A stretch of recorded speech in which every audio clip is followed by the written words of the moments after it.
I heard it. There you go. That's Craig. G'day, Craig. And because you've all spoken, now it's picked you up because it doesn't record you unless you start talking. So nice. Yeah, there you go. Right. Okay. Well, if everyone's ready. Yeah. Right. Yeah, I'm good. Yo, what's going on, everybody? I'm Tiger, and you're listening to the Tiger Nexus podcast. Today's interview is actually with someone that I've been following and been friendly with for a good couple of years now. His goes by Scarab. His YouTube channel is called Scarabic Gaming, or Scarabic Enterprises now, my apologies. And today's episode is actually new in a lot of cases. First off, it's my first time ever having to split an episode into two parts. We spoke for almost 3 hours and a half, and when it comes to these interviews, I don't want them to be like dramatically overlong, so I had to cut it down. And second of all, this is the first time that I've ever had two people on at the same time. I'm talking to Scarab and his editor, so I had two people being interviewed, and it's actually a lot of fun. So make sure that you're comfy, and of course make sure that you subscribe to us on YouTube, and make sure that you're following us on Spotify so you guys are updated, and I'll let you enjoy the episode. Welcome to the Tiger Nexus podcast, a place where you'll find interviews with content creators and geeks alike. Your host, Tiger, has delved upon the Nexus and found interesting content creators and geeks of all fandoms. This podcast is connected to the Zero Hero Network, and now we dive in with another episode! Hello everybody and welcome to the Tiger Nexus podcast. Today I am joined for the first time with two people, so this is going to be interesting out of the bat because I've never interviewed two people at the same time, never had two people on at the same time, so this will be very intriguing for me. But this is actually another one of those cases where I've been a fan of this person, I've contacted this person, and I've managed to get them on. But I've also been following my guest for a good couple of years. I think that'll come up in the podcast. But today I'm joined by Scarab and his editor, Stine. Hello guys, how are you? Hey. So first off, you guys live in a completely different time zone to what we're used to having. What time is it with you guys right now? Okay, it's 9:12 p.m. in Australia. And it's 1:12 p.m. for me in Denmark. So we're like 8 hours apart. So yeah, 8 hours apart, yeah. So I live in Wales, I live in the UK, I come from England, but it's currently like 12 minutes past 12 p.m, so it's only just gone midday for me. Well, it kind of worked out because Stine is available or wakes up, I don't know, like midday her time, and I am a freaking night owl, so when I'm like, man, I want to jump on, I want to stream or something, and then I reach out, I send Stine a message or something, and then she's like, oh yeah, no, I'm game, let's play some Borderlands or something. So it kind of works out because I do a lot of my active activities at night. So her being 8 hours behind during the day when she's active, it makes a lot of sense for us to sort of collaborate during my times and her times. Like it worked out really well. Yeah, but sometimes it doesn't work out because you text me like when it's like 6 a.m. for me. Oh yeah, yes. I'm still sleeping. That does happen time to time, but that's you could blame that on just how ambitious I am, and I'm like, I have an idea, I need to tell you. Then it's just like, dude, I'm trying to fucking sleep. Like, come on. I get that because I've got business partners in America, so they're 6 hours behind me.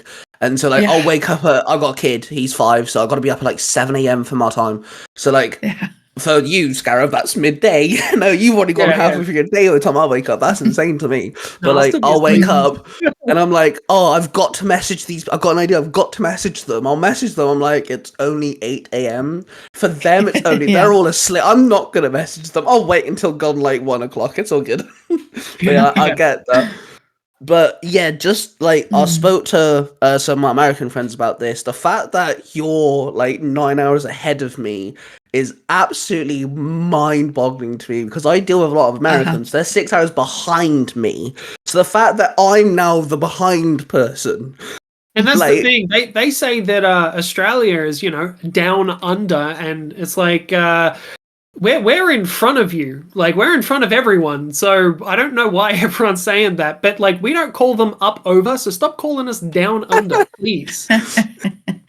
I mean, I think you should start calling us up overs because it would annoy us that much. We'll stop calling you down under.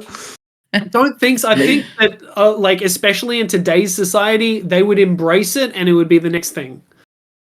Yeah, actually, no, good point. That's a very I good don't point. want to add to the fire of whatever the fuck Gen Z is doing these days. That's also a very good point. But yeah, like, it's now, just gone midday, and the fiance just said to me, hang on, you're recording for your podcast now? It's only midday. And I'm like, I know, it's weird, isn't it? Because usually I'm recording at like midnight because all of my American friends and the people I interview work. So I've got to wait until 1 o'clock in the morning for myself. So it's very strange for the fact that I'm sat here, like, there's daylight outside. It's very peculiar, not gonna lie. But anyway, you set this time frame, so I'm gonna leave you to blame for that. Well, yeah, but like, once we declared how long of a distance there was, I was like, yeah, okay. Yeah. I mean, I don't want to leave this bloke sat here, and also you got to work around your kid and stuff. So I mean, I can understand.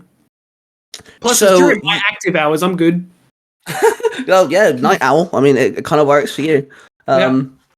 So you, I've always known you as a gamer. I've always known you to be on YouTube. Obviously, for people who wouldn't know, I actually first found Scarab on a Facebook page. I decided, I don't know why, by the way, this was a good 5-6 years ago, something like that. I've been following you for years and years ago.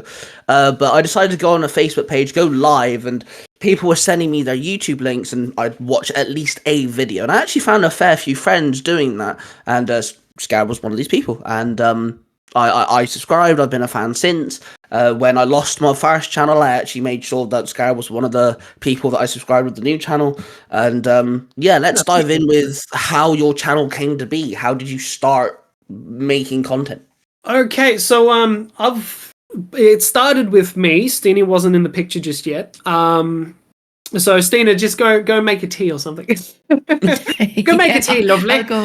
I'll go take a break. Yeah. All right. So it started with me as just a creative person. I spent 12 years as a musician in a band, and that was with my brother and all that sort of stuff. And yeah, I don't know. I've always been like a creative person, explore the creative arts. And I at some point wanted to make a movie, or at least get into some sort of cinematography or filmmaking in general. And I actually, for a very long time, I looked down on YouTubers because, believe it or not, I hated with a passion Markiplier because I saw his very early stuff where he's incredibly obnoxious. And I was just like, is this what the internet is going to be? Fuck this. I don't want anything to do with this. This guy's a dickhead. I hate everything. And then I got introduced to this channel called Jontron. And that was with one of my exes that we used to play games with, Moogle Peep. So shout out to Moogs.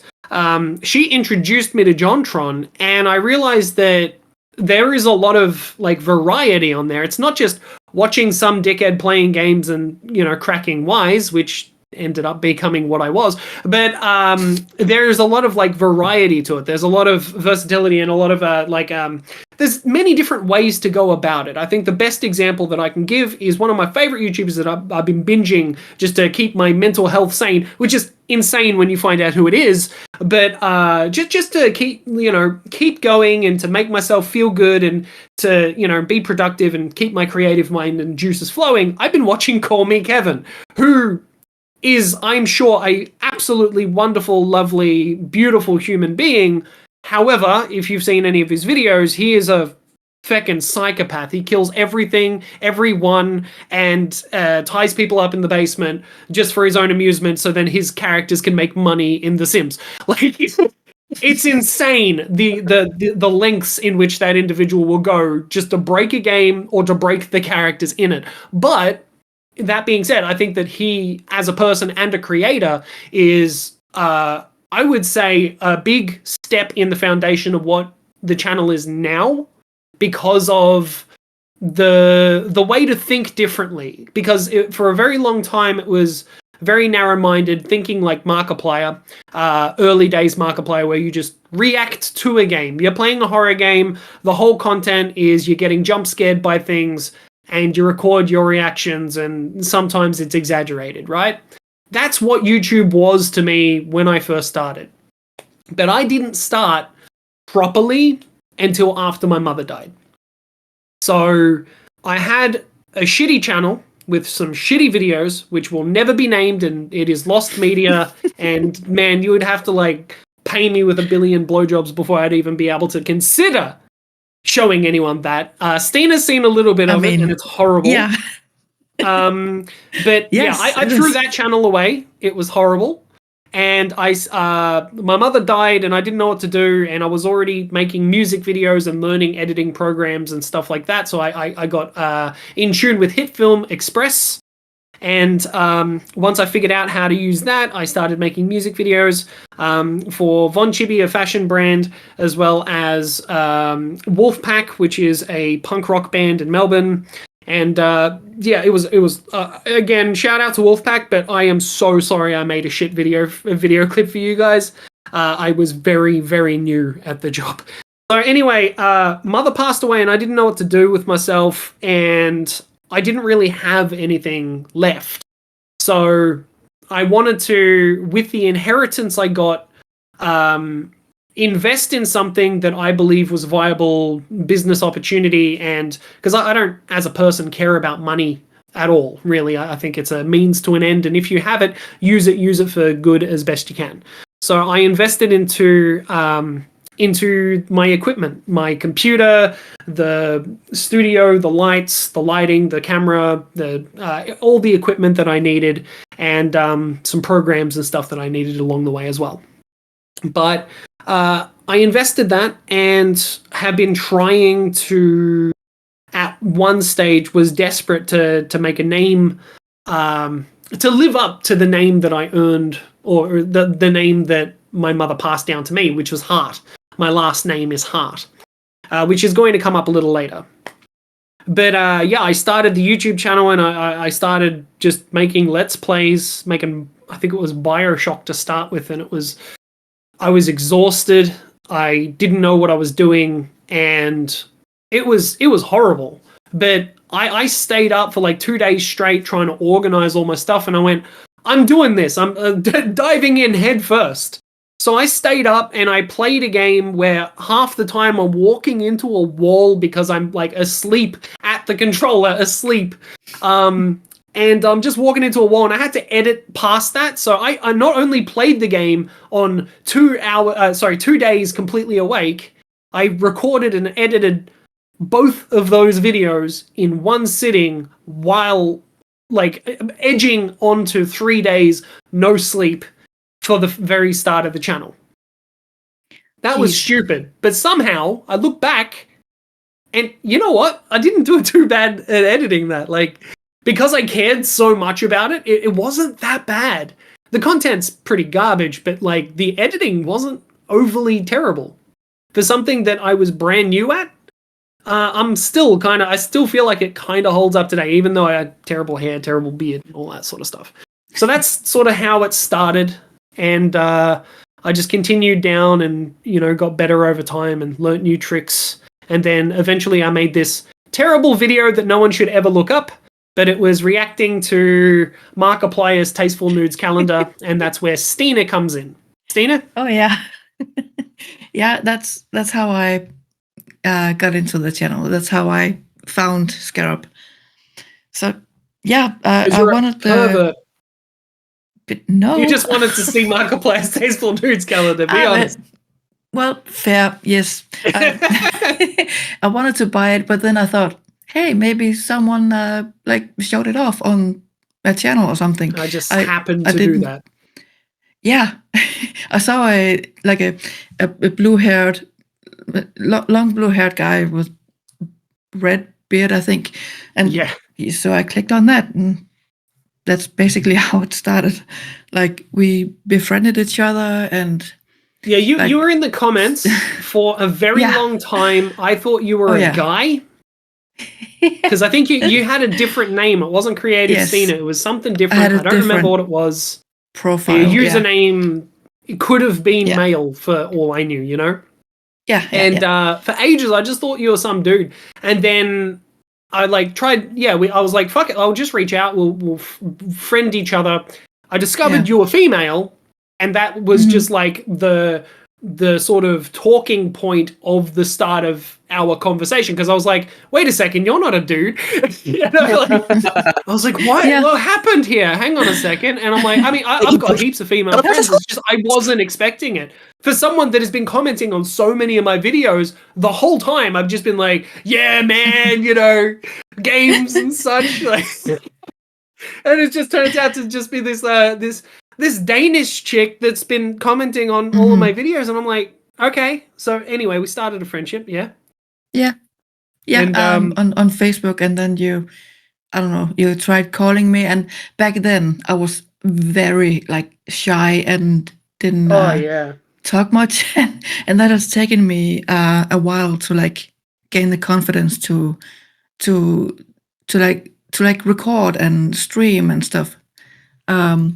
So yeah, and it took a while for me, but I started a friendship, and yes, then I started getting the interest in editing. So I asked him if he wanted some help with his Instagram. I could make some videos. Yeah, you made a fan page before that, though. Promo videos. Yeah, sure.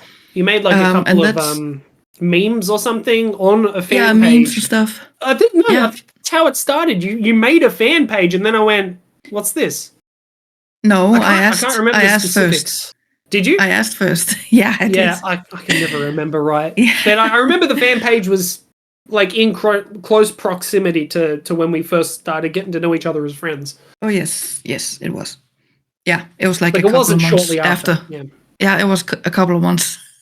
Yeah. So I was interested in editing, and then I got more and more into it, and I started making compilations from my own channel, and then I was like, hey, I should do compilations for Scarab as well, and then got more into it, and then I think I made a video reacting to a video that you made for my channel that was I think it was a compilation, and then I asked you to do something. I can't remember what exactly it was, but then we sort of just tested the waters. I made a how-to video on Hit Film Express, and Stina sort of followed that to the T, and ended up slowly but surely becoming more of a full-time editor. Yeah. And now at Let's Plays, I think that Stina wins out over me. Coming up with original ideas and stuff, and intricate levels of editing. That's my forte. But Stina, when it comes to Let's Plays, I think she's top tier. She's 100% top tier. Short, shorter content and funny tidbits here and there. So I think I'm good at it now. You're able to cut down videos, whereas I think everything I say is important. So you cut out a lot of my nonsense. You're just you do a video. You're like, right, everything I said in this video is absolutely perfection. I said it for a reason. And then you send an hour-long video, you get a 20-minute long video back. You're like, maybe everything I said wasn't perfect. Well, Never mind. Do you know the beautiful thing about that is that every time I send a video off to Stina and I'm just like, yeah, fucking edit this, she'll send it back to me and I'm like, this is awesome. I'm a fan of my own channel because I don't know what she's going to do with it. I will record and I will have a basic idea of what the video, what the end result is going to look like. But I won't know for sure because she will throw in some random shit into the mix. She'll throw clips, she'll throw music, some sound effects, and just random things that I wouldn't think you would leave in the video, but for some reason does. I'm looking at you, Stina. But yeah, no, I am legitimately a fan of my own channel because it feels like it's not my channel. Whenever Stina sends me a video that she's edited, it's fresh to me. So it's like I know I recorded it, but I have no idea. Like when I'm looking at it, it's brand new content. Yeah, and I take that as a compliment, as a big compliment. Yeah. So, Stina, you said at first you were very shy and, like, you know, you were a bit, like, closed off. Would you say that Scarab's kind of, like, helped you kind of come out of your shell doing all this work with him and stuff? Definitely, yeah. I mean, because he he continued, like, bothering me, like, texting and calling me all the time, and it has benefited me a lot. Like, we talked about, like, twice a week or something, and I refreshed my English as well, so I can it has definitely benefited me for the better. Got from, like, with the way that you were saying about your language improving, we got from because I would mess around all the time, and Stina was sort of used to my antics and my quirks, but I was saying genuine expressions, and she's like, "Are you messing with me right now?" And I'm like, "No, it's legitimately called this. Like like I think whippersnipper was one of them. Do you know what a whippersnipper is?" We say it here, but I don't think they mean the same thing. Okay, what do you call a whippersnipper? What's a whippersnipper in your So I've only ever heard, like, the older generation say whippersnipper, and it kind of, like, in our sense, it's a case of, like, if an older generation calls a younger generation, it's kind of like, so, like, they'd see it as the young person being out of the ordinary. They don't fit their, like, quota. So, for example, my older brother was very heavy rock, emo at some stage. You know, he had piercings, he had dyed hair, and all that jazz. My grandfather would have called him a whippersnapper. No, I'm pretty sure that's whippersnapper. Young whippersnapper. So whippersnipper is like a hedge trimmer. So like a lawn mowing device, a thing that you know, chop the fucking sidewalks with. So it's just like it's a trimmer, a motorized trimmer. So we call that a whippersnipper, and Stina's like, "Are you messing with me?" But like, this is throughout countless expressions. But she just at one stage thought everything coming out of my mouth was some sort of a joke or me just trying to mess with her. But I genuinely wasn't. Because I would say 90% of the things that she asked me about were completely just honest, like normal things to me. Yeah, but also because you sometimes, by the way you talk, like you're very sarcastic and very jokey, and so it was hard for me to, like, understand your like your thing, my mannerisms. yeah. See, like I said, I have a few American friends, and I get them quite often because I'm from England. So I do have some quirks and, like, sentences that make no sense to them. So if I said to you, "You're the dog's bollocks," would you get what I meant? Dog's bollocks. If I said to you, "You're the dog's bollocks." Yeah, like dog's balls, right? So I would say because dog's balls sort of just flap around, there's like, I'm very obvious. So if I said to you, "Oh, you're the dog's bollocks," it means you're, like, absolutely awesome. Like, you're like top of the list. So that was second on my list. Yeah. So, like, I've gone to one of my American friends. We've had a conversation. I'm like, "Mate, you're the dog's bollocks," and they've come to him like, "Why are you insulting me for?" I'm like, "I'm not. What do you mean?" And he's like, he thought I was insulting. I'm like, "No, it means, like, you're, like, top G, like, you're, like, up here," like. And he's like, "Oh, that's a really weird sentence." I'm like, "It is, but it's just how we talk."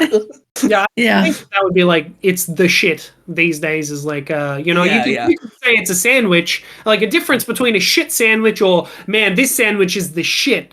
Like the way you use the lingo it's the same thing. It's like man, this is awesome. It's like the same as the bomb. This sandwich is the bomb, dude. Like that's a compliment. Doesn't mean it's gonna set your fucking face on fire.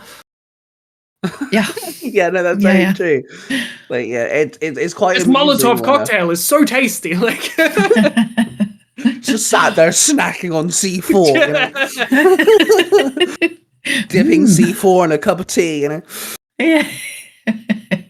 But I quite find a lot of like lingo and stuff. I've watched you and I've watched a few like Australian YouTubers, and it kind of seems like out of like all of the places England can be compared to when it comes to similarities between like food and like just the way that we speak. I know your accents are different, but like actual sentences and stuff, I'd say Australia is actually quite close to England in some things. I kind of compare myself to America we came quite from a lot. England. True, yeah. It's a bastardized English. That's it. That's all Australian is. It's a like, bastardized English that's been combined with the national, I guess you could say the way the indigenous people speak and their culture. You've got their accent on top of the British accent that sort of merged together that created like the tried and true Australian, I guess. But it's I don't know. It's the lingo. I'm not a big fan of the country nor its accent. I've lived here my whole life. I was actually going to ask, when it comes to like being from Australia, you can clearly hear your accent and stuff. How do you think that's affected your content in the sense of like people? Do you think people have taken it good? Do you think people have taken it bad? It depends on. I guess, like usually Australians themselves are usually well received worldwide. Like for example, I had a friend who's been to like Japan and they said that they fucking hate Americans. But if you're Australian, they change their tune very quickly and they're just like, oh hey, how you doing? So I would say. The Australians get a fairly decent response. We're known for our vulgarities, but we're also... It's kind of like, the Irish with their drinking is the same with the Australians with their drinking. It's the same Danish people sort of with vibe. their drinking. And the Danish people with their You just piped up on, well, actually. But like, living here, every time I hear anyone talk about Australia, they're always just like, oh, them bugs, you better be careful, the snakes and the spiders. And I'm like, yeah, like we don't really, like, there's specific areas where that's a problem, but for the most part, like, yeah, you might come across like a redback or a whitetail or something every now and then, but it's really not that big of a hassle. Like, it's just everyday life, and sometimes if you're stupid and you go, bare hands ruffling around in a garage without the lights on and, without, looking behind what you're picking up, then, yeah, of course you're going to get bit. But if you know what a spider hotspot is, you know how to avoid it. It's just common in this area. It's like if you lived in New York during a certain era, you would also know not to wear a wallet chain. You know what I mean? Yeah. So it really depends. Yeah, like, I think your surrounding matters. Yeah, I think some people don't really click on that, because, again, I've heard a lot of people say the same thing. Oh, Australia's got big spiders and big snakes, and my stepmother is one of those people. And it's just like... We have small spiders, man. America's got huge spiders. Our spiders are poisonous, that's all. Like, so, like, my counter-argument to these people, I was like, yeah, but you're forgetting the people that are born and raised in Australia are used to it. They're used to this sort of stuff. So, like, they're not going to walk around being scared of a snake every day because, well, they know that, hey, by the way, if I walk into this room or I walk into this specific area, there might be a snake in the grass or something like this. And this is like, one of my podcast buddies, he lives in a state in America, and the exact town that he lives in is literally known as Tornado Alley. It's nicknamed that because how many tornadoes they get. And recently, in the last week or so, I haven't really spoken to him because his power keeps going out. His back garden got completely trashed and things like this. And I'll message him. I'm panicking. I'm like, bro, are you okay? How are the kids? Blah, blah, blah. And he's like, eh. And I'm like, what do you mean, eh? And he's like, that's normal. I'm like, what do you mean it's normal? Wow. I'm here panicking. I live in the UK. We don't, a centimetre of snow puts the UK in a worldwide panic. We don't get tornadoes. So, like, I'm here panicking my ass off. He's got kids and stuff like this. And he's like, all right. I'm like, how are you so blasé? He's like, just a bit of weather. Bit of weather, isn't it? Yeah, so like, he's just... Like, my cousin moved state. Oh, okay, so how'd they get there? Tornado. That's actually good. How'd you get to work? The car's fucked. I just ran the tornado here. So good. Well, I would say that's very Irish because they're very blasé about everything. The Irish are like they're just like, oh, it's a bit of a bother. That's about it. It's like, dude, you've just been in a serious car accident. Oh, I'm sure the hospital will deal with it. Whatever. But it's just like, he said to me that, like, they put up the protocols, he's not going to work for a couple of days, and I'm like, how are you so easy? And he's just like, well, this happened, we're leaving Tornado Valley. I'm like, your town is nicknamed Tornado Valley. Do you know how weird that sounds as someone who doesn't live in Tornado Valley? And it's just like, again, with, living in Australia, people are scared of like, oh, well, if you run into a snake or something, and I'm like, you do realise they've built themselves up to be okay with this, right? You do realise there isn't a bunch of Australians running around. Snakes don't like urban areas. So if you're in like Melbourne City, you will not find a feckin' snake. You just will not find one unless you go to, I don't know, the zoo or something where they keep them. But like if you're like go countryside, then yeah, of course you're going to find a snake. You'll find a snake in the outback of America as well. Like if you go further into a desert, well, that's the climate which they live. If you have farmland, then yeah, you're probably going to have snakes because there's areas where they live. There's little little marsupials and shit that they feed on. Like if you think about just the chain, like the food chain, right? You just got to know where everything is. So if there's a lot of like small marsupials in an area, then there's going to be some sort of a predator that eats them, whether that be birds, snakes, dogs, cats, like, you know what I mean? So depending on your area depends on what's happening. So think about the city, why you won't find snakes in the city. Well, humans are top of the food chain there. Why the feck would the snakes stick around? Snakes. Yeah. Why would the snakes stick around, So they don't. It's too noisy. They don't enjoy the vibrations. They can't concentrate because they see things like that. The vibrations irritate them. It makes them aggressive or defensive. Either one. So they move out of those areas. So anything that's heavily populated, you are less likely to find anything too bad. It's more like Sydney, because the Sydney have the Sydney funnel webs spiders. They're a little bit more of a nuisance, but even people living in Sydney, like, you find one or two and they're terrifying. Don't get bit by one, but like, again, it's just a part of the environment. Yeah, like I said, people that like yourself who've lived in Australia long enough, you I'm kind of. 33. I've only seen like 2 wild snakes. There you go. So there you go. If you ever want to go to Australia, just you're going to be safe. Yeah, I think the people are more of a danger than the environment, to be honest. Always, 110%. Always. I live in the UK, and it's mostly just cities and towns. And I swear to God, we've done more damage to the UK than anything else. So going back to content creating and gaming and stuff, what would you say has been like your most favorite game to make a series out of? Stina, I'll let Stina take this one for now, because she edits a lot of the ones that I really like. So I think I'll leave it. I I gotta go through like 1,000 videos. Yeah.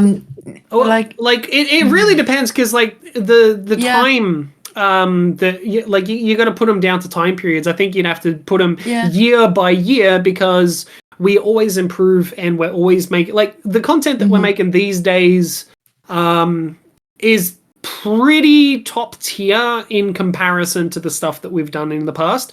But the stuff that we've done in the past was also, at the time, pretty good.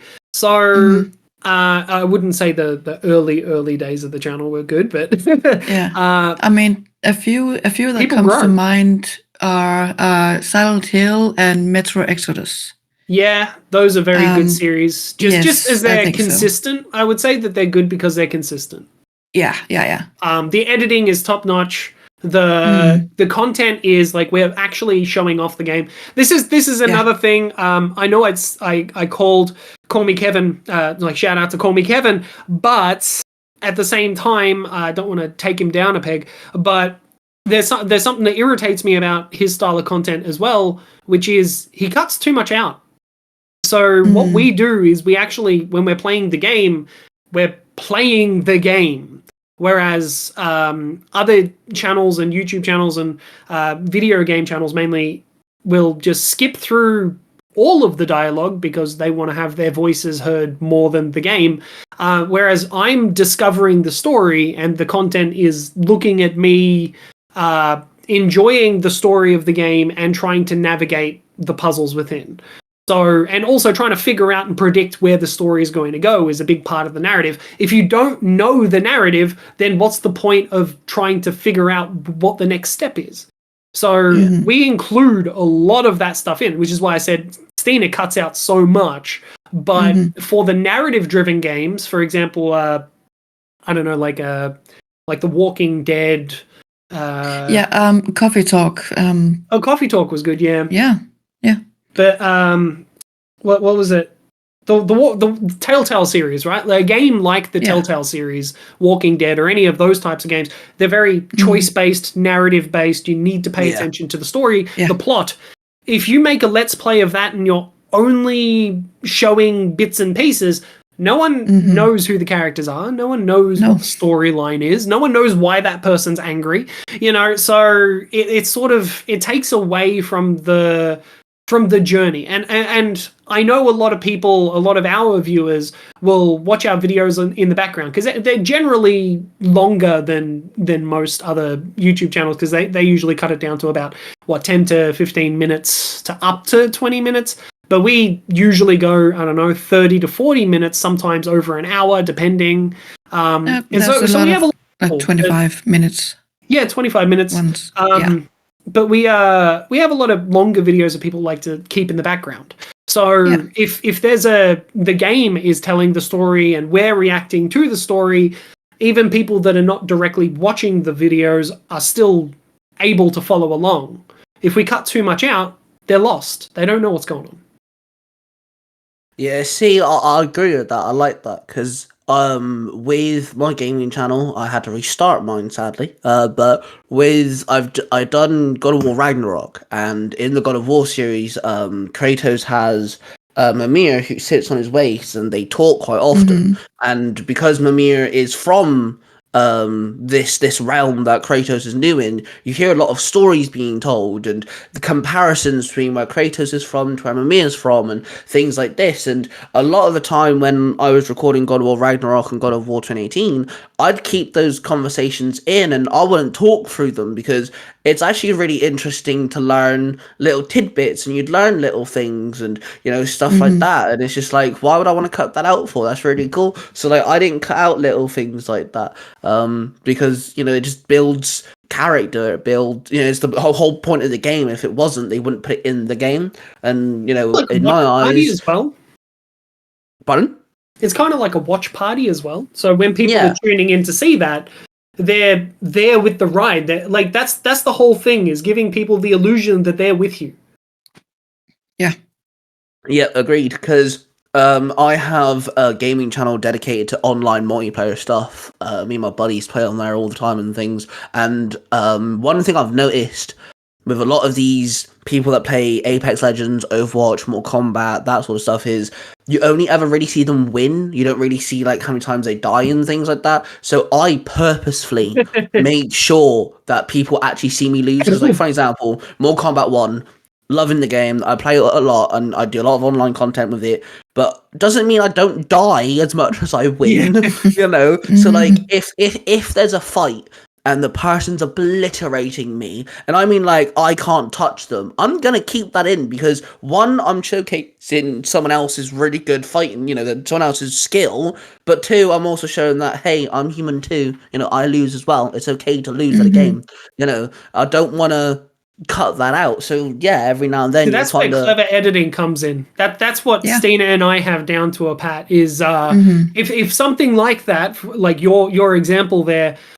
is a perfect one, is because you are able to die. Stina, how many times have I, like, for example, in like Metro Exodus or something, and then I just can't get past a certain point, but I get like incredibly frustrated, and that's on camera, but to turn it away from being like extremely angry and toxic and, you know, like a negative impact, and showing how emotionally in turmoil I am, what we do is we cut to each death and my reaction to each death over a course of time, and then we cut to like a black screen or something and just be like 20 attempts later, you know, that sort of thing. And then we get to a point where I'm like, oh, you know, fail till you succeed. But we do get to that point, but we make a note that, yeah, this was a difficult part, and yes, it's bullshit that they keep detecting me even though I'm invisible. No, so, that's definitely happened with me. There's been a couple like boss fights or something where like I'm just dying for stupid ass reasons. It's not my day. I shouldn't even be playing in the game, apparently, to the game. You know, so it's a case of like, I'll just keep recording it, and I've died like 1,000 times. I've swore like a good 100 words to come out my mouth, you know. I've told the AI person thing made out of fucking pixels that I'm going to kill its mother or something, you know, because it's annoyed me that much. I want to kill everything that relates to it, you know, and stuff like this. And it's just a case of, I'm just going to edit that out, but I will keep in certain parts of me. I'm going to take down the publisher. I'm going to take down the console. It's just like, you know, I keep in some of it, especially the moments where you hear me go, right, this is definitely the time. I'm about to get him. Yeah, oh, fuck. You know, I definitely, because it's just comedy. It's just funny. You can hear me. You can hear me go, yes, I'm gonna win, and I don't. So I keep that in. Stina knows about like that sort of side of things as well, because she's the one that has to cut it all out. The amount of times I'll just look at the camera and do the cutthroat sort of animation to say, you know, cut it out. Cut this out, go. Yeah. I have to get rid of it. It's like, I'm not happy with the way I delivered that line, cut it out, or holy shit, that was a massive toxic ramble, or just something really negative that, because video games can do that. You can get frustrated, and also not just that, you told me that you've got ADHD as well, right? Yep. So you understand when your brain is working too fucking fast and your words just will not catch up with your brain. So you stumble, fumble, and then you just get irritated at the fact that you cannot speak right this second. Yeah, so being angry at yourself for not being able to properly communicate is a thing that just happens, right? So we have to edit that shit out, because it's not fun loving angry with the game because of A equals B equals C. It is, I'm fucking furious at myself because my brain doesn't work properly. You know, so like it becomes this massive inner turmoil, and you have to, when recording or when streaming, you have to get past that, and you have to find ways to navigate a less toxic way to go about it. Because like there's like, how we feel is not what's represented on camera. What's represented on camera is someone who is losing their shit for no goddamn reason. But on the inside, we know what's going on, but the people watching are just like, whoa, holy shit, that guy's an angry person. It's like, no, it doesn't mean that they're necessarily an angry person. They're just pissed off because they're trying to accomplish something as an entertainer, And the one thing that, they're trying to achieve is just consistently failing. And it's not because of their own misdoings. It's not because of their own shortcomings. It's because their brain is just not cooperating with what you need to do. It's like actors fumbling lines and then being like, fuck, we've done this 20 times. And then they chuck something across the set and then walk out and they're just like, I can't do this anymore. It's like, yeah, they've done it 20 times. And as a musician, I can also relate to this, where repetition isn't always the best thing when it comes to doing it in a row. Usually what we had in my band was we come back to it the next day or the next week. So it's like, all right, cool, we got that part of the song down. Let's just leave it for now. Because if we keep doing it and doing it and doing it, we're going to think that we're in the verse, but we're actually in the chorus.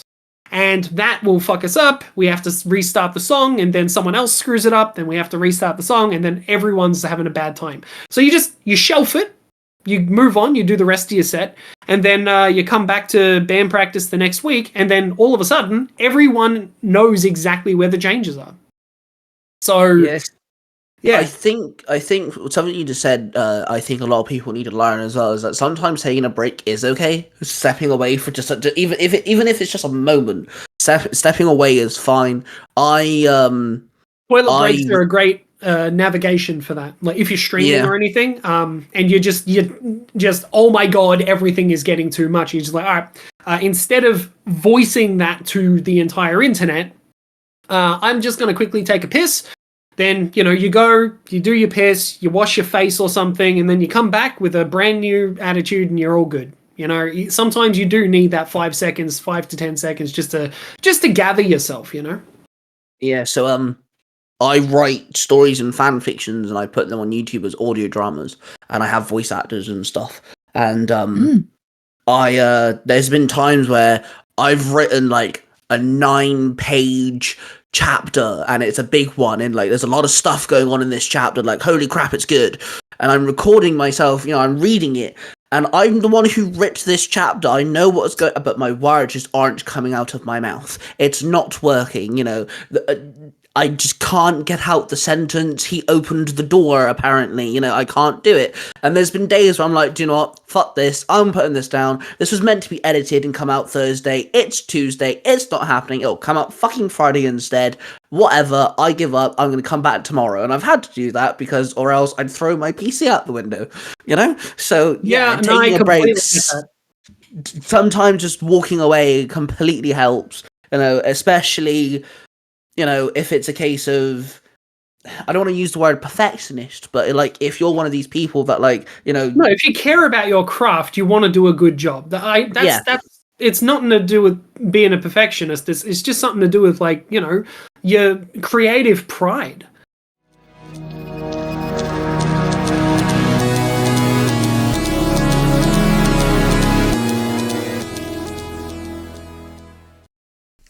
Hey guys, as you can see in this episode of the podcast, we're talking about a lot of video games. Well, it so does be it that I actually do have a couple gaming channels that you can check out on YouTube. There's Ty Tiger. Yeah, it's just that simple. Ty Tiger is my gaming channel where I do a lot of walkthroughs. I'll play a game storyline from beginning to end. Then there's Ty Tiger Online, where I play a lot of the racket, sort of like multiplayer games, online games. If it's got online mode, I'll give it a go. Things like Call of Duty, Overwatch, Apex Legends, that sort of stuff. Then we have Ty Tiger Offline. This is just the channel where I throw all sorts of videos out there. Things like showing off different suits and different characters' gameplays, all that sort of stuff. If it's got like a story tower sort of element, I'll do that. Or anything that I really want to throw up onto YouTube, I'll put it there. Then there's Ty Tiger Broadcasting, which is where I do my live streaming stuff. Anytime I want to live stream with the boys, or I want to play a game through the live stream element, then of course I'll put it on that channel, and I go live quite often, multiple times a week. So that's Ty Tiger Online, Ty Tiger Offline, and Ty Tiger Broadcasting. Make sure you go check them out, subscribe to them, and of course go to the comment sections and say hi, and say that this podcast episode sent you to those channels, and let's get on with it.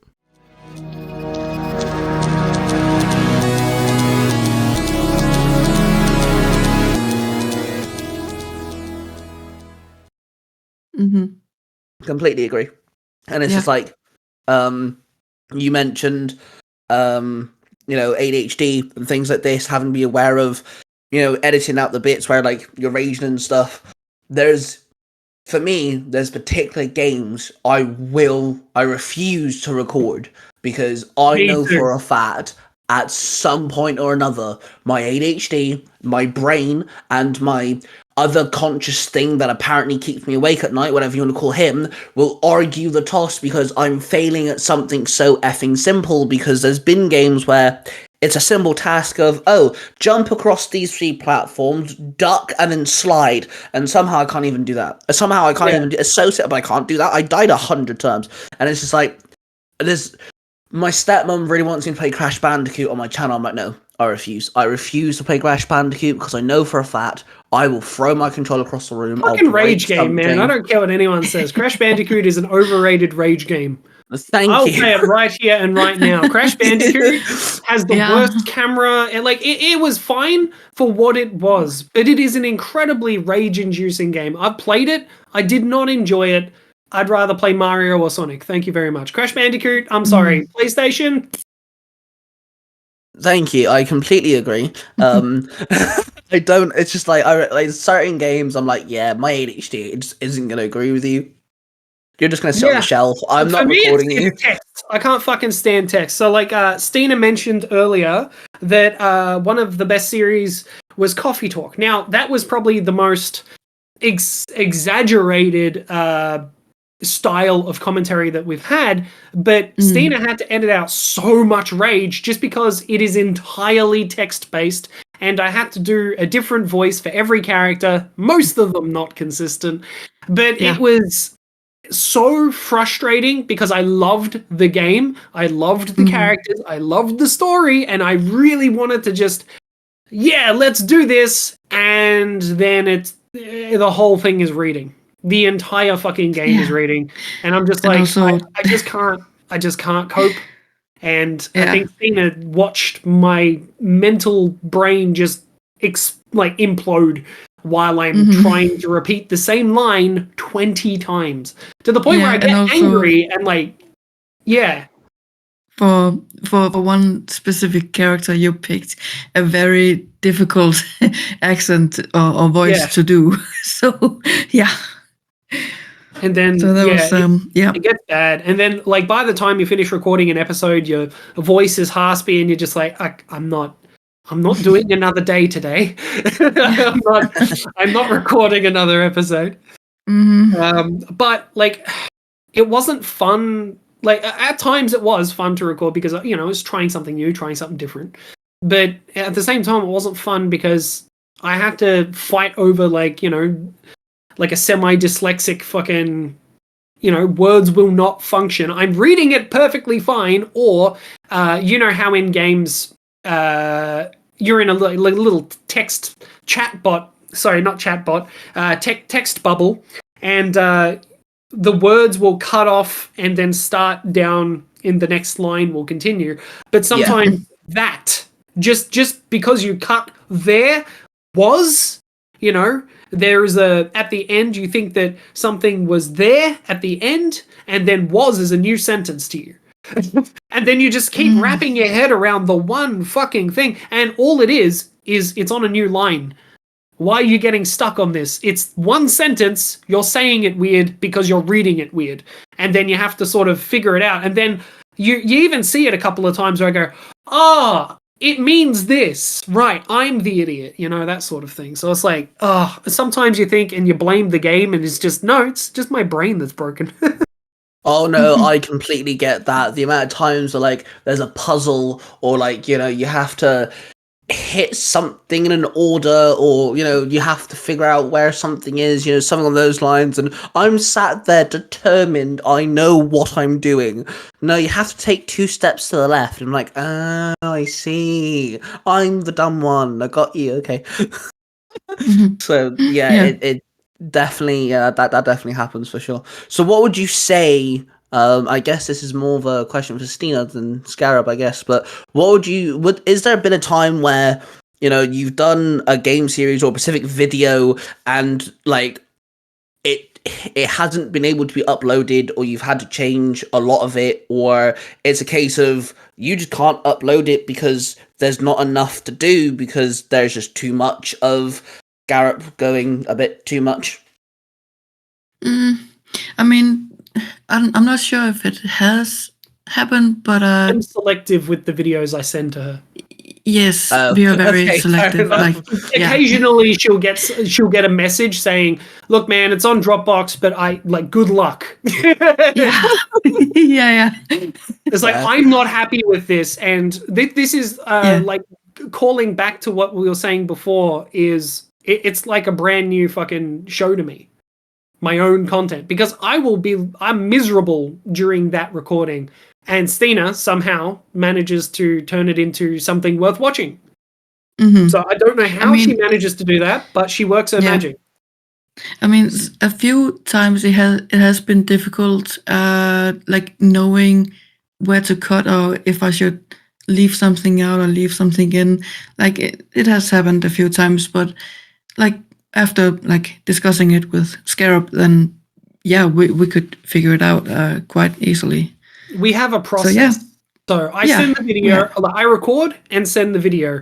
Dana cuts it down and then edits it. Then she sends it to me. I look it over. I write down notes. If it's like, things that need to change, add things, remove things, whatever. And then she'll edit it a second time. I look at it again. We upload it to YouTube. That's how it works. Yeah. And I think the main blind spot that Stina has is text. So sometimes, like during the Silent Hill videos, for example, we finished that series, Silent Hill 4, The Room. I highly recommend the game. It's actually really good. But there was times Stina didn't pick up on me repeating a line. And I don't think that that's got to do with lack of attention. I think that that's got to do with language barrier. Also, she's concentrating on editing, like the zooming in on the text, like the slow zooms, all that sort of stuff. But she won't pick up on I repeated a sentence. We need to cut that out. We need to keep it, not waste the viewer's time by keeping in all the mistakes. Like some mistakes are fine, but they're usually fumbles, like when I hit the map button every time I try to dodge after being hit by an enemy. We made a meme out of it, and we actually had a compilation of every time I get hit with the map. As a matter of fact, Stina, remember that. We need that for a short. That'd be great. Okay. But you know what I mean? Like there's certain things that need a little bit extra attention, but as time goes on, we do different series. It's like every game is different. So the shortcomings or the challenges change depending on what we're doing. Like, I mean, for example, recently I edited and tried a brand new video, which was turning an extraction looter shooter into a game show. So this game called Grey Zone Warfare, it just came out and everyone's playing it. And I went, you know what people haven't done? They haven't given away all their supplies to people in a game show, kind of like Who Wants to Be a Millionaire. So I just started messing with people online, and I made 2 really good videos out of it. So I'm pretty stoked with that. Yeah, I actually saw a little bit of the video that you just mentioned because I wanted to make. I was like, hang on, all right, I'm gonna have to check out Scarab's channel real quick because you're gonna do your research. I have to be like up to date on things. And I saw a bit of that. I was like, actually, this is kind of clever. I don't know what the game is, but that's kind of clever.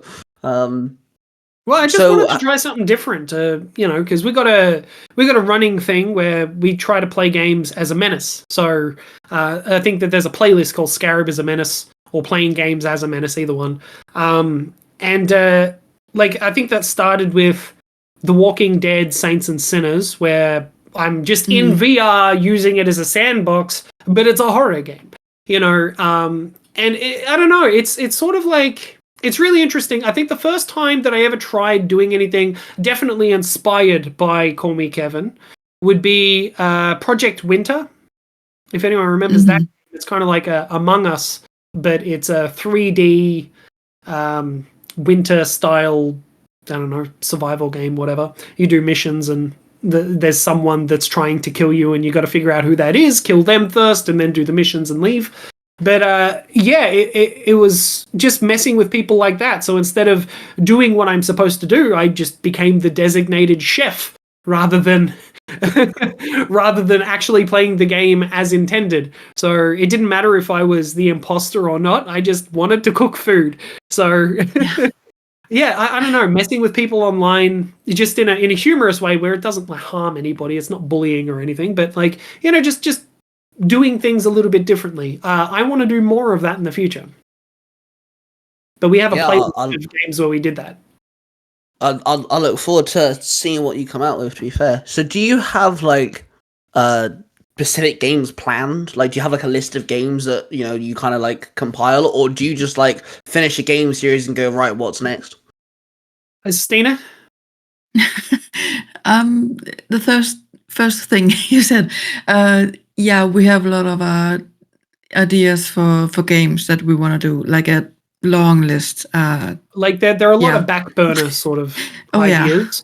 But we have a lot of pre-recorded content, and then we've got recently Stina and I, pardon me, I just burped through my speak.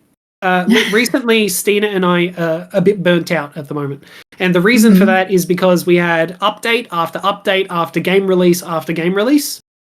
So we had Incursion Red River come out, which is the Project Quarantine's, it turned into Incursion Red River. I have that video, about 25 minutes of it edited, but I still haven't finished it.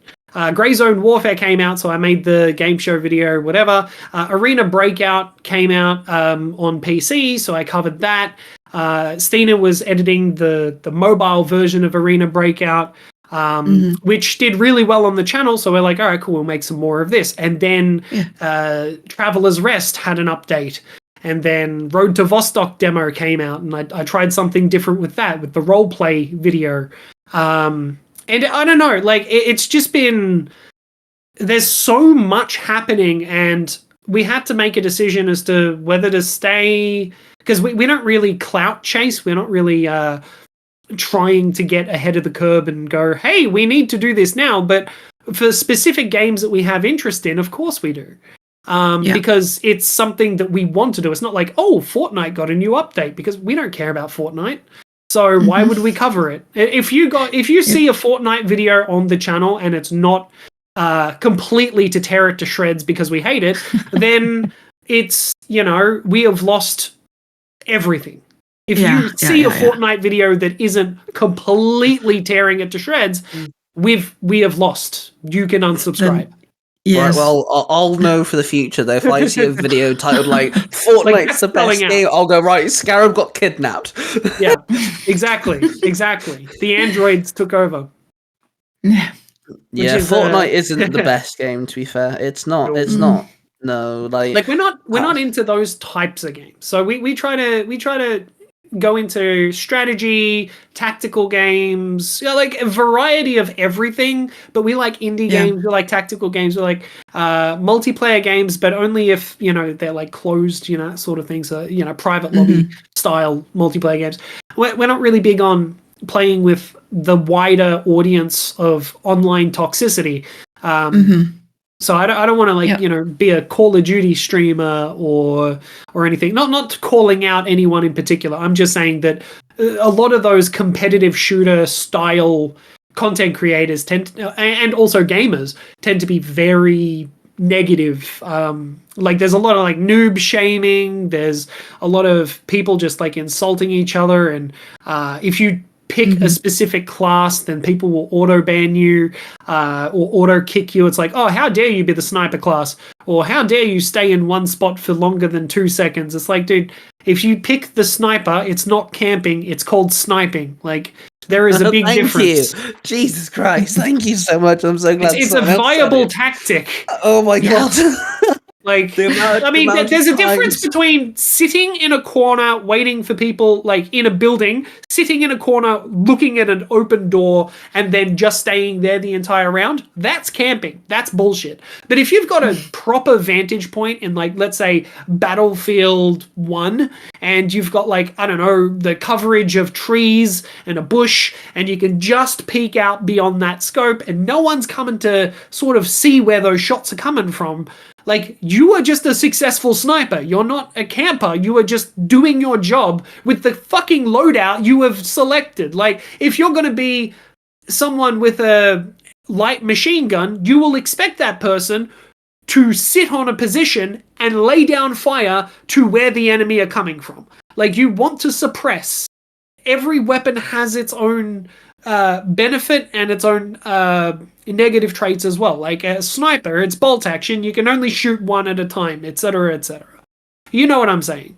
But it's like every class has its own role. If you don't play to your roles and then you bully people for playing the way that those guns are meant to be played as, so like it doesn't make sense. It's like complaining in Airsoft when you get shot in the head. It's like, well, so you're playing a military simulation game in real life, and you're like, oh, they shot my gun or they shot me in the head. They should be disqualified. It's like, yeah, if this was real life, you'd be dead.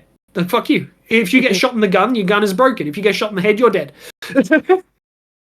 Well, see, the thing is, everything that you just mentioned about, like, you know, communities and the toxicity and stuff is actually some of the reasons why I don't play several games, Fortnite being one of them. When Fortnite first came out, my brother was still quite young, so I was like, do you know what, yeah, I'll join you, we'll play this. And like, people then, you know, they started adding all the different skins and stuff, like you can be flipping everyone from Tom, Dick and Harry at this point. And so like, I stopped. I deleted the game the second where it was me and my brother. We joined two other people, so it's like a squad of 4 or whatever. We dropped down, and these two dipsticks were like a Marvel character and a Star Wars character, and I'm wearing like the first skin you ever get, by the way. I've been playing the game for like 6 months. I never bought a skin in my life, and they booted me because of my skin. I was like, do you know what? Yeah, fuck What you. the fuck? I deleted it. I was like, yeah, do you know what? Fuck that. Helldivers 2, and someone shot my friend in the back of the head because he called in the evac. Because because some people just want to do absolutely everything on the map, and if you call in evac, they will team kill. And he's just like, dude, just fucking boot this guy. What a dick, you know, that sort of thing. So we booted him. See, Helldivers 2 is the one game I'm lucky because me and it's got a genuinely good community. Yeah, me and my 2 mates stuck as a trio. We never invited anyone else, and so we always just us 3. And because there's 3 of us, we were able to get 90% of the missions done. We've died a couple times, and like every time we do like kill each other and stuff, we just call it as banter because one of us, I'm not gonna name him because he knows who he is. He has just a fantastic ability to blow all of us up. We don't know how. He just by accident he blows himself and the other 2, just all 3 of us, he blows all of us up. And I'm just like, we just call it as banter. We just know that that's him, that's his fault, you know, oh yeah, there he goes again, sort of thing, you know. And it's just like, we made sure that because the game, you know, came out, everyone loved it, we all jumped on, and we didn't want it getting ruined by the community if it ever went toxic, so we all agreed, look, let's just stick with our trio, let's not add anyone else, let's not add a random. For the most part, it's pretty good. You just get the occasional twat. I mean, that's with any online game, you just get the occasional twat, that's about it. Oh yeah. I can no longer play Rainbow Six Siege because of the I don't play it because it's I liked Rainbow Six Vegas, and Vegas 2 were the last Rainbow Six games that were actually decent, because now, if you want to play that, I recommend Ready or Not. Because if you want a Rainbow Six game, play Ready or Not. Because that's what it is. It's SWAT 4 meets Rainbow Six. Because, like... You got AI teammates now, so it's just SWAT 4 versus Rainbow Six Vegas, essentially. That's because it's got all the same sort of things, you know, open and clear, open frag and clear, you know, that sort of thing. It's just, I think, a little less lethal because you don't have like proper grenades going in. You got flashbangs, but like that's the only real difference. Is that, well, the games that were supposed to be tactical, like Tom Clancy's Ghost Recon, Rainbow Six, any of those old school Tom Clancy games, they have become more and more action-packed and less tactical, whereas the indie space has been becoming a lot more tactical, which is really good. But yeah, with Rainbow Six Siege, obviously you can hurt your teammates. Friendly fire is automatically on. Yeah, you can. And sometimes it's funny, sometimes it's an accident and stuff. And like the live stream where I actually met you, someone sent me a link to their video, which to be fair I did find funny. The team that he was on managed to kill like everyone apart from one person. One person's left on the team, so this guy broke open a wall, told his entire team that the guy's in this room. Everyone runs into this room. He throws all his grenades he possibly had and then barricaded the wall back up. So he locked his friends in the room. Everyone died. And like, I found that funny at the time. I was like, all right, that's kind of funny. He set that up very cleverly. But then like, sometimes it gets out of hand. My main character, if I'm attacking, I guess Glaze, it mainly matters if it's ranked. If that was a ranked match, you're a fucking asshole. If it wasn't, match, thankfully, yeah. Because if you do that in a ranked match, you deserve to get banned. Yeah, but it's like, so. But if you're just messing around and just playing for like casually playing, then yeah, of course, just mess around. It's all good. So if you're going to take it seriously, you do it ranked. Simple. Yeah. So you mentioned camping. I played Glaze, who was the sniper character, by the way. And he's like the only character I felt like I could play in attack mode. And the amount of times I'd like lay down, so I've got like a good enough shot. So if anyone walked past, or like if I could see all the windows, I would. People just run up to me. My own teammates would run up to me and just pop me in the head and kill me. Because I'm laid there trying to snipe the opposite team. You're like, I am covering this angle, and you're going to kill me?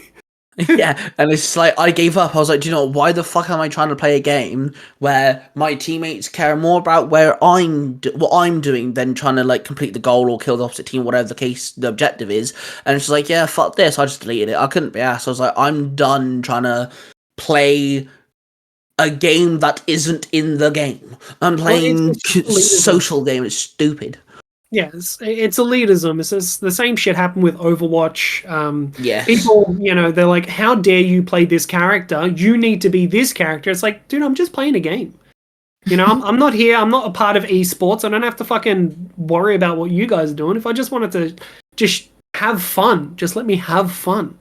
And that's another thing that like Stina and I are a massive advocate for is no noob shaming, dude. The best way to play a game is to, if someone is new to it, to introduce them, to make the world better in that gaming space is to show the noobs how to play the game, so then they are just as competent as you, and then they teach the people below them to be just as competent as them, and then everyone is having a good time, and that's it. But no one can be bothered spending 10 minutes of their life to teach someone how to play a game. So instead, you got these people that bought, let's say, a $60 to $90 game, and will pick it up, play it for like, I don't know, 2 hours, get bullied, and then never pick it up again because the community sucks. And I think that sucks. I don't think that anyone, just because they're new to a game, should feel self-conscious about that, especially not now when we're taking mental health so seriously in the world, where people are still doing that sort of shit. It just, there's no room. There's no room for that. Mm-hmm. Yeah, I agree. Like, the two buddies I game with that I mentioned, we're currently going through Monster Hunter Rise, and my favourite thing about playing Monster Hunter Rise, other than the fact that you can't hurt each other or anything like that, is my friend Anthony is the type of person that if he latches onto a game, he will grind the game to dust. Like, he knows everything about the game. He knows, like, he could play it 100 times and still find new stuff, and he'll just do it. Then there's me, who I've completed some of the Monster Hunter games. I know what I'm doing, I got into the game instantly, I knew how to play it and stuff like that. And then there's James, who knows fucking nothing. He knows nothing at all. He had to start from scratch. So, like, me and Anthony are quite often like, oh, Jay, this is your chance to do this, by the way. If you want this, pick up that, and we're just, like, guiding him along. And, we now have a running joke that he doesn't sharpen his weapon. He always forgets. So when he automatically just sharpens his weapon, me and Anthony make like a big, like, yeah, well done, like, thing about it. Like, because he always forgets, so we just have this ongoing joke now that if he remembers, we, like, celebrate it. But, like... Yeah, and that way you can associate it in your brain with, like, that dopamine receptors, Yeah, so, like, me and Anthony kind of just, like, guide him along, and, like, educating him in Monster Hunter, because me and Anthony have played lots of Monster Hunter before. I've been playing it since the GameCube and stuff like this. But I completely agree. There's so many times I've seen it online and things like this. I've been a part of random matches and things where people are just getting hate because they don't know what they're doing, or they're newbies, or stuff like this. And yeah, it's a shame, because those sort of experiences can make certain games kind of leave a sour taste in your mouth. And it's kind of like, doesn't ruin the experience for you, but it also can at the same time, depending on what the scenario is. But the amount of times I've seen people that are like, okay, Helldivers. We mentioned Helldivers. I was a part of a random match once, and people kept on spamming the chat thing of, oh, don't reload, because you only have a certain amount of reloads before you can, call your resupply down. And one person's like a level 2 or 3, like you can tell that he hasn't been playing a lot, and he keeps reloading his gun constantly and then asking for resupplies, and the other person's being a twat. He's calling him all sorts of names. He this dude just came from Call of Duty or something. Give him a break and let him know that the ammo legit, he started getting racial, and I'm thinking, how you don't even know if the guy's a different color than you. What the fuck are you talking about? And stuff like this. He brought he actually said oh, if you continue, I'm not gonna finish the sentence, but let's just say it involved him doing stuff to someone's mother and things like this. And I'm just like, no, that's very common. What? It's horrible, but it's common. I was like, dude, what the fuck are you talking about? You can tell he's not even double-digit leveled yet. How the fuck does he know that you can't, you've only got a certain number? Not everyone pays attention to this sort of stuff. I have ADHD. I do pay attention to this sort of stuff. I have no choice. My brain just automatically does it. But it doesn't mean everyone else is like me, So I actually piped up and went, dude, if you don't shut the fuck up, I'll kill you. I won't kick you out. I'll just keep killing you. And he went, no, you won't. Bang! So I shot him. I was like, and he went, so he kept on spamming the chat going, oh, calm me down. I was like, no, because you won't get anything anyway. So you can sit there and watch us or leave, one of the two. I'm not having you being a dick to this noob. And the actual guy was like, thanks for that, by the way. I was like, oh, no worries. I'm just not having people be bullies around me. I don't like it. Bullies. Yeah, no, it's straight up. It's don't fucking do it. That's another thing, man. Scarabic Enterprises and everything that we do is all about growth and mental health and trying to fucking, be better and help others sort of find that within themselves to do it as well. We never, especially me, I don't know about Stina, but especially me, I used to be a really fucking nasty individual, and I grew from that. I saw what I was and what I was becoming, and I didn't like what I saw. So I made the conscious effort to change. And as anyone that has been through a mental health journey knows how difficult that is. Well, it took a long time, and I had many hiccups along the way. But the fact is, what I've been able to do, or what I've been able to accomplish, has been able to help a lot of people. And Stina included in that as well, as you said, being able to find your voice and have someone to talk to, and have that that sort of learn the language and everything else, and having a little bit of patience here and there, especially with the language barrier. Not saying that I was always patient. I remember one specific time editing where I didn't realize. This was straight up. This is dirt on me.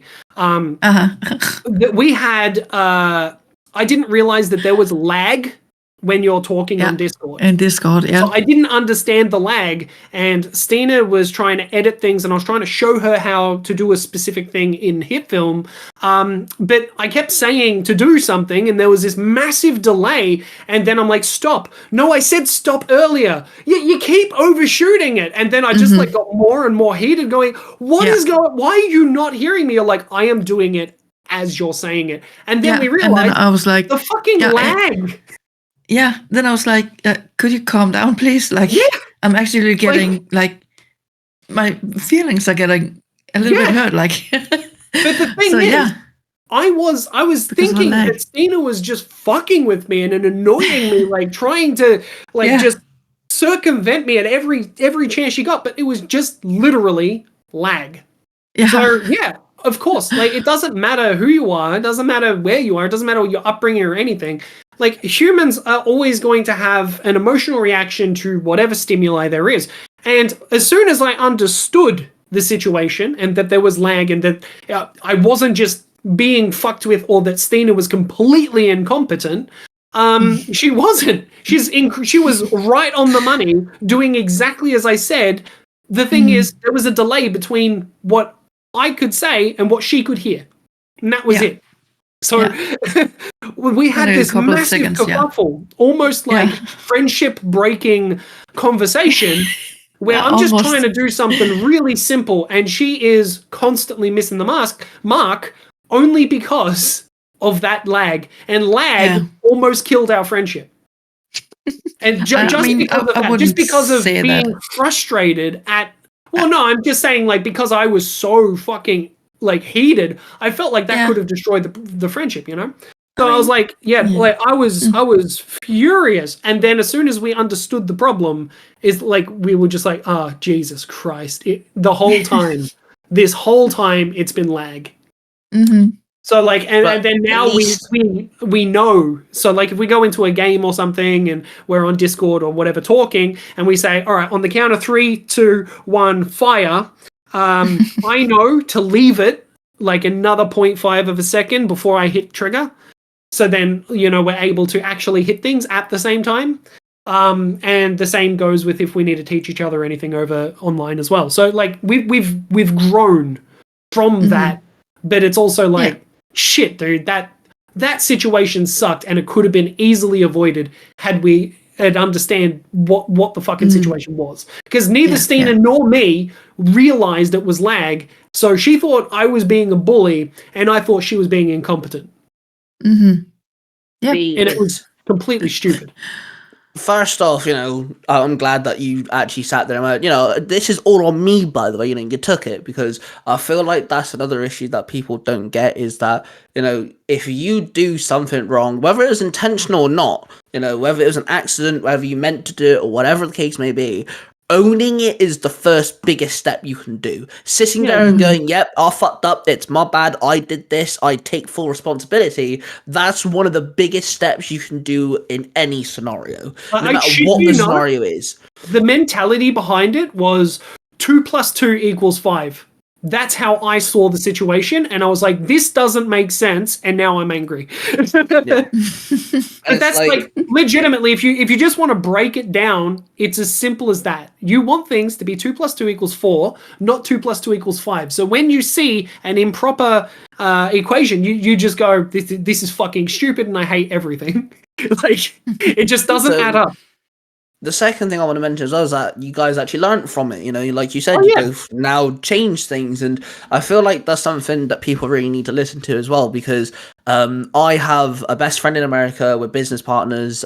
He's a cosplayer. He also writes stories and turns them into audio dramas like myself. We're actually each other's voice actors and stuff constantly, and he's one of the people that I mentioned where like I'll message at like 8 a.m. for me, and I'm like, I've got to wait 6 hours until I get a response sort of scenario, because we're always bouncing ideas off each other and stuff. There's been 2 instances where one of them, like you said, it almost like kind of broke our friendship, where I'm writing a story where it's not, I'm the writer, I'm the one writing it, and I edit it, but the ideas come from 2 other people, including myself. And I needed just a throwaway bad guy for 1 chapter, and I said to Willie, I was like, mate, I need you to make him. So he actually started looking online for, like, to nick an idea. I was like, no, I want you to make, and he got really annoyed with me. He was like, dude, I can't do that. I'm like, yes, you can. And he actually got annoyed with me. We actually didn't talk for like 4 days, because he was annoyed at the fact that I would not accept him looking online for, like, something to, you know, I was like, no, I want an original idea. And then eventually he got where I was coming from, because he always sits there and goes, I can't write anything original. I'm like, yeah, you can. There's proof online, you dipstick. I love you, but And then he kind of got what I was doing. I was trying to broaden his horizons. I was trying to get him to think outside the box. And then the second thing is, we're both cosplayers. Now, cosplaying is his whole thing. He's actually called Cosplay Dude 637. That's his online tag. And he cosplays as all sorts of stuff. I'm a noob at this. I'm a newbie. I have 1 outfit and that's it. But one thing we differ on, and we still differ on to this day, is I will keep negative comments on my TikToks and on my YouTube shorts and stuff. I'll keep them, where he deletes every single one of them. And I don't argue with people, but I do respond to some of them. And he always asks me, why do you do that? Why do you stoop to their level? Why are you like that? I'm like, I don't stoop to their level. And he's like, what do you mean? I was like, there's two... channel doesn't stoop to their level in the slightest. Well, I explained it like this. There's two things. First off, I'm trying to show that anyone can cosplay, because I'm not exactly the slimmest dude, neither is my friend Willie. We're not exactly we're dads. He's actually 40, I'm 25, so there's an age difference. You know, we're trying to show off that anyone can cosplay, anyone can do it. You know, he dresses up as anime characters, DC characters, and stuff like this. The only character I dress up as at the moment is Ben 10, and things like that. So, like, you know, we're different aspects. I'm trying to show that, you know, anyone can do this. But the reason why I comment and I reply to some of the dickhead comments and I leave them there is because it works, the algorithm. TikTok and YouTube don't understand the difference between, oh, I love your content, this is fantastic, to, oh, you're a twat, you shouldn't be doing this, go fuck. YouTube and TikTok don't understand the difference. It's a comment. That's how they see it. And the more that you engage, the more TikTok and YouTube are like, oh, okay, well, it's getting, you know, attention, let's push it further. And hence why I do it. I'm using the ability of all these twits who think they know better. I'm just going to use them to push my stuff forward. Cheers. I just sent you a link on Facebook or Messenger. That is a link to one of our videos that is exactly what you're talking about. What we did was created using my pixel artwork as well as Hit Film Express, but using the Android canon lore universe, whatever, as a tool to... For creators, that if they ever have negative comments put into their put onto their channels or whatever, that instead of responding to the hate, which they can do, but what they can do is they can just link them to this video and it explains absolutely everything. I give you full permission. If you wanted to add that into your podcast, you can put it insert it here. And if you wanted to, you can have that directly in there. I don't mind. You have full permission to use that, because the whole purpose of it is for creators to send them somewhere, so then it makes the world a better place. It gives perspective to the people leaving negative comments, and it makes them, sort of forces them to look internally to see who the fuck they are and why the fuck are you doing this. But also, thank you, because now I have the engagement that I need.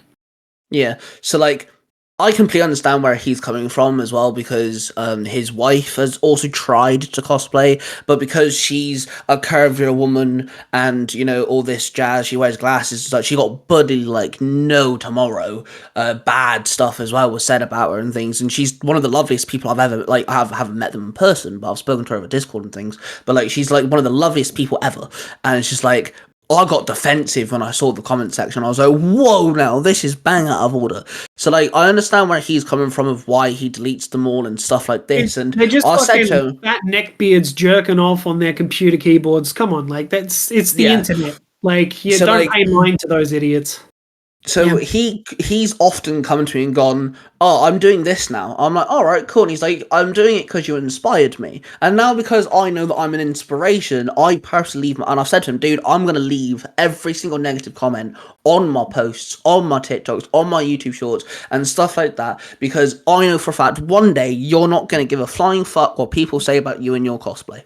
And he's like, all right, okay. And I'm like, I'm going to, like, we'll see. But, like, yeah, like, it's stupid because we live in a day and age where no one can do anything anymore. Yeah. It's impossible. You can't even breathe a certain way without people, you know, niggling at you and things like this. And, you know, I'm 25. I was bullied in high school. I was bullied in primary school. And the same stuff was said to me in high school. People comment online. It just proves that people don't change if they don't want to, you know, and negativity spawns negativity.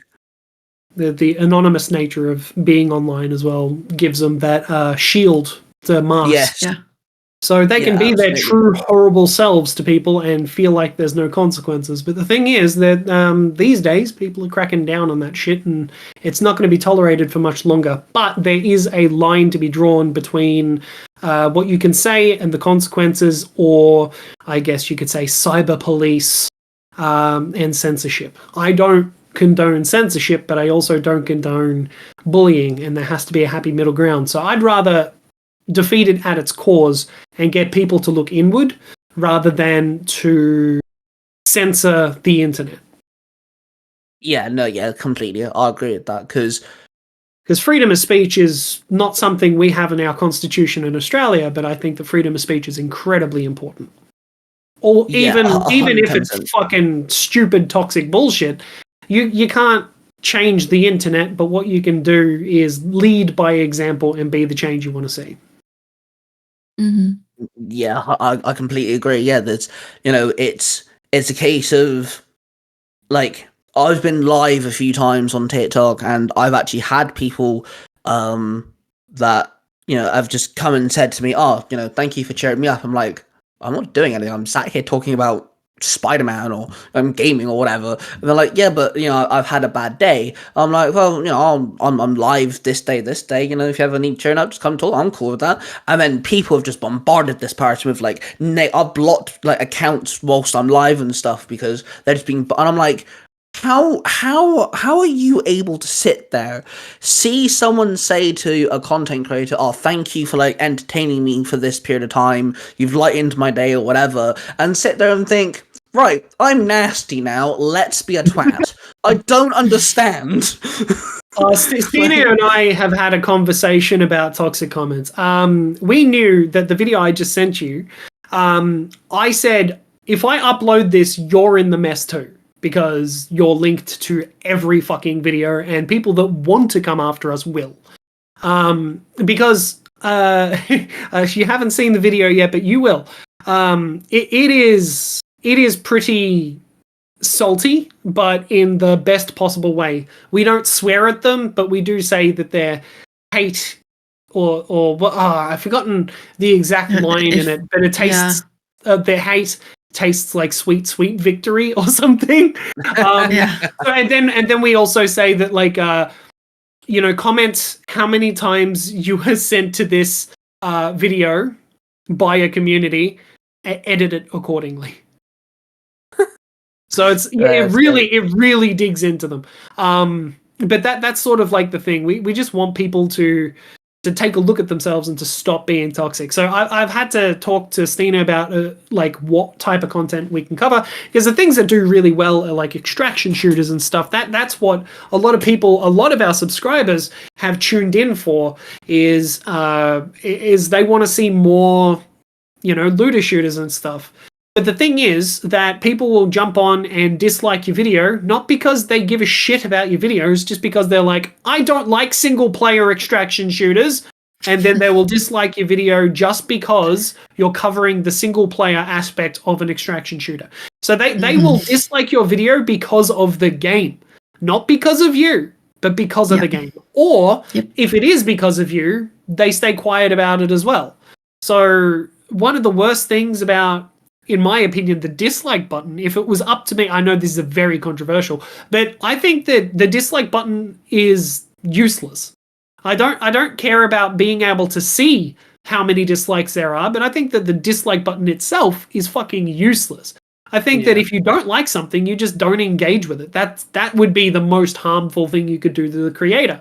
Give them a view, but don't give them anything beyond that, because then that tells the algorithm it's not worth watching.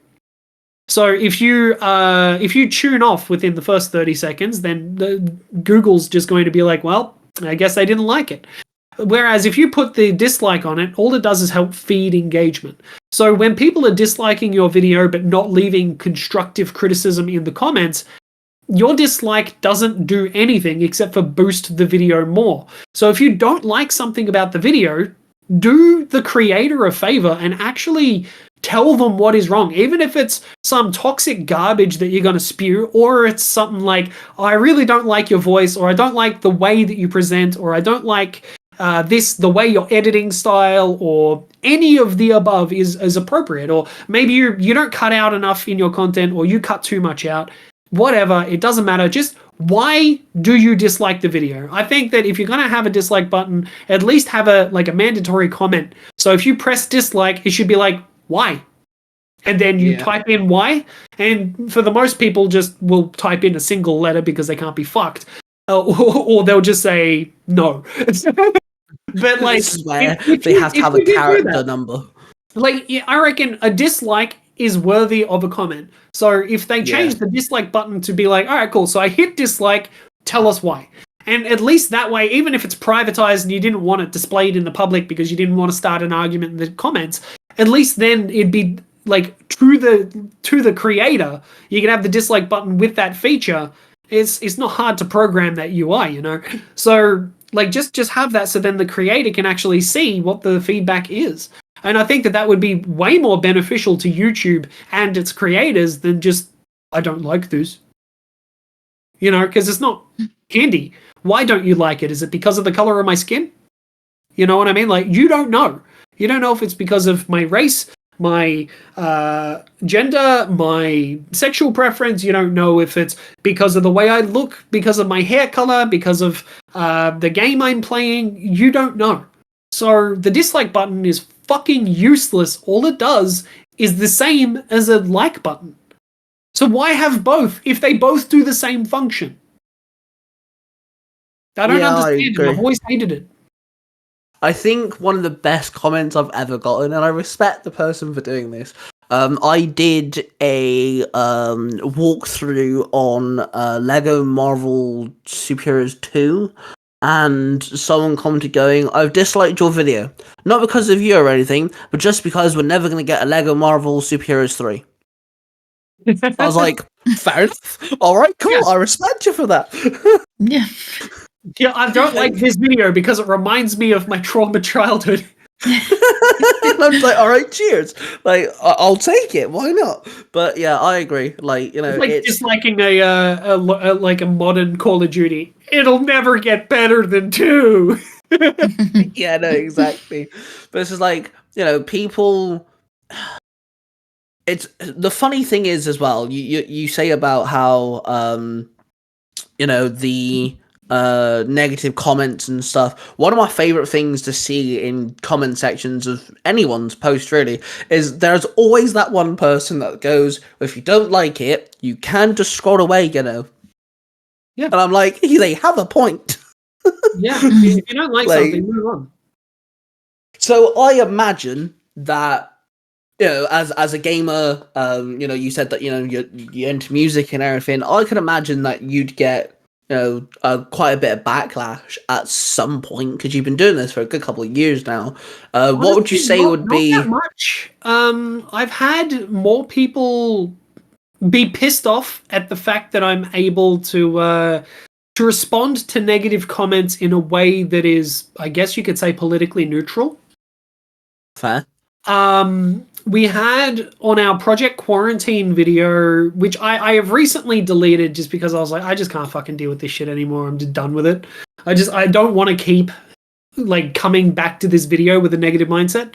So what, you deleted it? I didn't know. Yeah, no, I did. I ended up deleting it just because I was just I was in the middle of recording some stuff and I was just like, you know, I'm sick of getting the notification that someone else has added to the pile, and we're getting comments that were in the same line, like responding to this one dude who wasn't engaging anymore. It was just other people bullying him as well. And I'm like, I don't want my community like engaging and being like negative, even to people that were like just saying, no, you know, whatever the problem was, but like, I don't want our community to attack other people either. So I'm like, I just want to jump in and go, hey, and stand up for a person who's being mean to me, but at the same time, you're being mean. So it was bullying like all the way around. But when I was responding to them, I was doing a decent job at responding and being very neutral, just saying, well, thank you for your engagement. I appreciate your comments. I may disagree with them, but thank you for being here. And they got really pissed off. And then there was another dude who commented and was just like, oh, if this is the way you respond to your commenters, then you know, like going in with that fucking macho attitude. And I'm just like, so being reasonable, taking account everything they say and telling them that we will respond if there's any more constructive feedback is a bad thing. And you're going to say, I never want to watch this channel again because of the way you treat your viewers. And I'm like, but this person was just attacking me on a personal level instead, or attacking the idea of the content we were covering rather than actually saying anything useful at all. Like that nothing constructive was said, and then some people were siding with the fact that they're like, no, this person says the truth, you know, and it's just like, what the fuck is wrong with people? Like, it's like there's so much that they'll dive on top of, so much negativity that they'll just be like, well, I'm of that mindset, you know? So it's like, I just don't get it. I feel like these are the types of people that bully noobs. So I just had enough of it. So I deleted the comment thread, not because of fear of, like, you know, having to argue or engaging. As a matter of fact, I prefer to engage with people, especially if they're negative, because, you know, if I'm responsive and I'm talking to them back and forth, I'm getting more views. I'm getting more comments. I'm getting more likes or dislikes. And I am constantly feeding the algorithm, I'm being fed to the algorithm. And also at the same time, I might be able to like reach these people and say, well, this is this direction, this is my opinion, let's hear yours. And I want to have that back and forth, but I want it to be a place of peace, not a place of hostility. People can go in with a hot head, and I just want to calm that hot head by being as neutral as I can and just trying to see things from their perspective and then put my own little tidbits on top of that, but also thanking them for engaging despite the fact that they called me a useless twat. So I'm still trying my best to be not to be the bigger man or whatever, but just to lead by example and say, like, you know, you can just treat people like, you know, you don't have to be an asshole. You could just straight up be like, well, look, you don't like it, but other people do. So thank you for being here, and thank you for at least, you know, telling me. Most people just leave a dislike and ghost. So thank you for being here. I appreciate that. Yeah, and if you don't come to the channel again, like, we hope you have a very good life, and, you know, good for you. So we don't go into it with a negative mentality. We are very receptive to negative comments, but like Stina and I will still like look at some of them and laugh and just be like, what the fuck is this dude on, you know? Not gonna lie, like, yeah, if you're gonna leave some stupid shit on a video, people are gonna read that and think, wow, that's some stupid shit. Like, yeah, you know what I mean? But like, say, my response is not going to be, wow, that's some stupid shit. But, you know, I'll still be respectful to the person. Yeah, definitely. And also, I gotta say, at first I thought you deleted the video, and I was like, no, it got like 12,000 views. Like, why the fuck would you do that? Oh, it's just the comment section. Okay, just the comment. No, I didn't delete the comment section. I just deleted that one comment that had a thread that that person who made the original comment also started getting bullied. Yep. But yeah, it was. I just didn't want to see that on my channel. Whether it's a hater or just a random person, it doesn't fucking matter. It's not okay to cyberbully anyone. So I do the best I can to stay as neutral as possible because, well, I run a YouTube channel. I don't need the fucking shade thrown at me. I'm responsible for enough in my life to not want to add fire to the flames, you know. Fuel to the fire. What am I saying? Yeah. Using the ADHD brain happening. But yeah, like we've done a lot over the years. We've been around for 6 years. Mother died 7 years ago, and I've been trying the best I can to, you know, live up to the name Heart. And I've actually started an indie game studio called Heavy Heart Digital. And as you can tell by the name, Heavy Heart, it's coming from a place of loss. It's coming from a place of grief. And I want to represent mental health in a way that most people don't do in video games today. So I'm actually knee-deep in game development at the moment. I can't really discuss the name of the project or exactly what it's about, not at this time. But I've got a few projects in the works. There's one that I'm mainly doing. But Scarabic Enterprises is an umbrella. So we have, just to quickly summarize all of this before we lose time, Scarabic Enterprises is a YouTube channel and the umbrella for everything that we do. So Scarabica is the band. So I make music. You can see on the channel through our 5-year special, and also He Is Not Okay, the music video. That delves into a lot of the trauma that was coming from like my own personal experience, but that also gives you a little bit of insight as to why I do the things that I do, why I buried myself into YouTube doing daily content for 2.5 years up until I met Stine, and then we started slowing things down and getting a little bit better in terms of quality and editing styles and all that sort of stuff.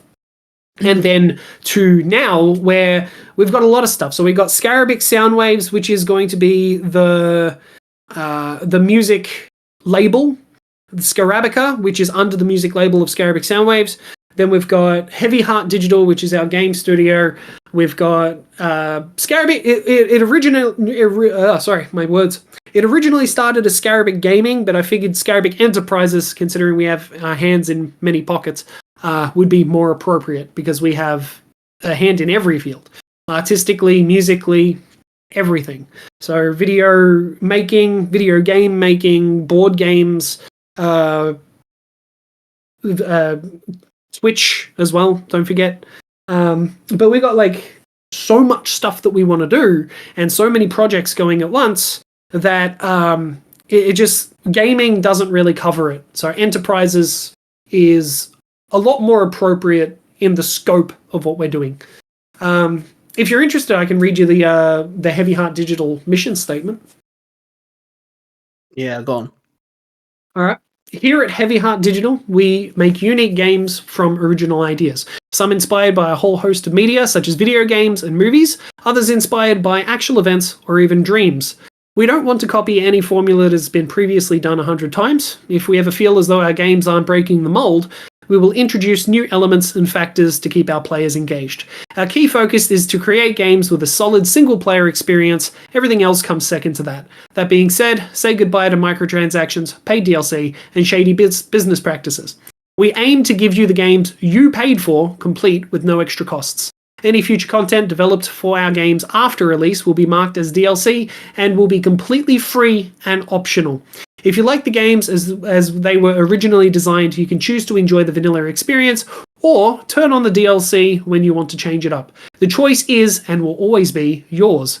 Every game that we release now and forever will be sold for less than what we think they're worth, due to the fact that we want you to enjoy our games and still be able to afford a pizza, because pizza is awesome. We love individuality, a deep narrative, freedom of choice, and customization. Most of all, we love you. Thank you for supporting Heavy Art Digital, where you are more than just player one. Warning, warning. This podcast episode is far too long. Cannot compute. Machine will implode. Earth is in great danger if you carry on listening to this full-length podcast. So, we must cooperate with desperate measures. The Earth is at stake. Must take desperate procedures. Procedures in process. Processing. Measures countered. We have instructed and activated the Part 2 procedure, which means if you wish to continue to listen to this episode of the Tiger Nexus podcast, you must tune in next week for Part 2. This podcast is a production of the Three Ranger Bros Studios, in association with Zio to Hero, the podcast.